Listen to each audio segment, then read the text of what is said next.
Hi, and welcome. I'm Grace Judson, self-proclaimed, as always, proud leadership geek, on a mission to help new managers become good leaders. And just to be clear, good managers need those leadership skills as well as management skills, because if you're going to build a great team, you need to know how to lead. And today's topic is balance. And if you're one of the many first-line managers I know who feel like they don't have a life since they got promoted, you're going to want to listen all the way through to the end, because I've got a handful of tips for you, and I saved some of the best for last. And I am really glad you're here, because you're going to want to subscribe if you want that relevant, useful leadership advice for new managers and new supervisors. And when you subscribe, don't forget to hit the little notifications bell so you will be informed when I publish a new video every week. Okay, back to that question of balance. I'm sorry, I'm being silly. But you know, when you're trying to figure out what it means to be a manager, it is awfully easy to get stuck at work for a lot more hours than you really want. And it's even easier to take work home with you. Your phone, your laptop, it all goes with you. And then you end up answering text messages and emails in the middle of what's supposed to be family dinner. Not good.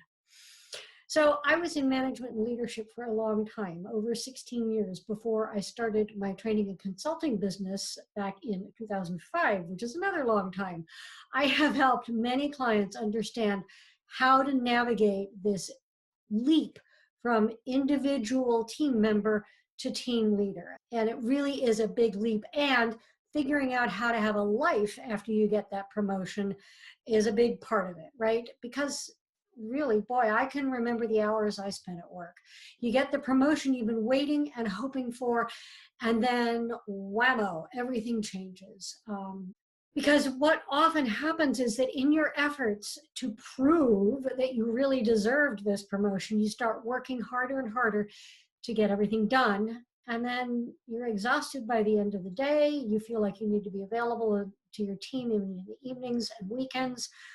And it just starts to get too much. I know I'm over dramatizing things a bit, but does this sound at all familiar, like some of what you're dealing with? Give me a comment down below if so. And then hang in here with me, because I've got some tips to share with you on how to regain some sanity. First, learn to delegate. Because seriously, now that you're a manager, you are not supposed to be doing everything yourself. That little eye up there in the top corner of your screen, that's pointing to a video all about delegation. And I'll link to that video down in the description below here as well, so you can go watch it later.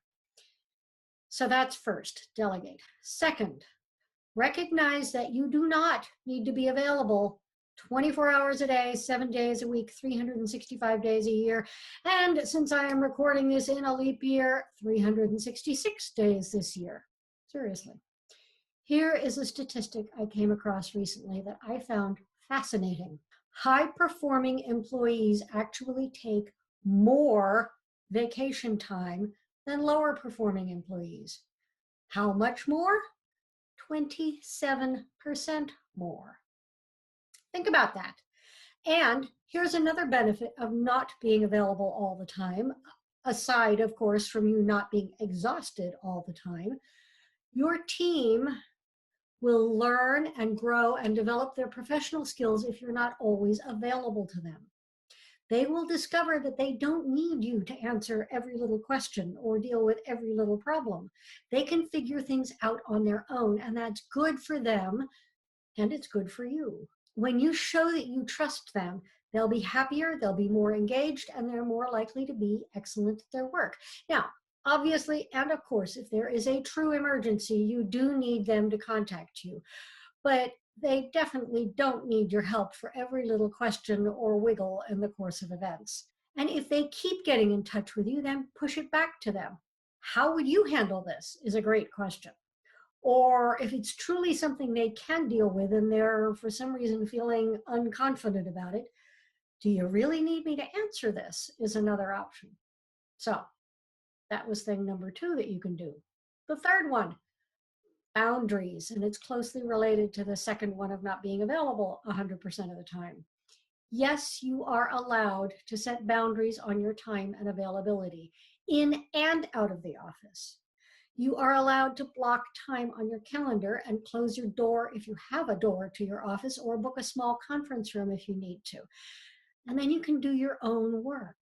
You can put dedicated time in on doing your own work. Now, I'm certainly not saying you shouldn't be open to your employees coming to you when they need to, but it is not good for you or anyone else if you let them interrupt you at any time, all the time. And as I referred to when I was talking about availability and not being always available, you're especially allowed to set boundaries around your time outside of work. For instance, family dinner time means the phone is turned off and left in the other room. Weekends, either both days or at least one of them, ditto. Time at your kids' events, emergencies only. Date night, definitely emergencies only. And, there are always going to be exceptions, but the point is that it is okay. It's important, not just okay, to set boundaries like this. People will actually respect you more, not less, if you are not available 100% of the time. And here's a big thing. You will respect you more, not less. You'll be happier. Your family and friends will be happier. And you will have the energy you need from when there really does have to be some extra time at work, when you really do need to be available for an emergency. And of course, that happens sometimes, but it should never happen always. So, want some tips on how to communicate all this to your team? I've got a quick little quiz on communication, leaving the link down below in the video description for you. And if you liked this video, of course, you know what to do, right?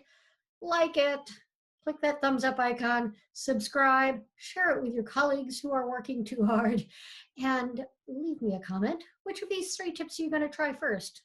Delegation, setting some limits on your availability, or setting those firm boundaries around when you're available? I can't wait to hear, and in the meantime, take care and take care of you. See you next time.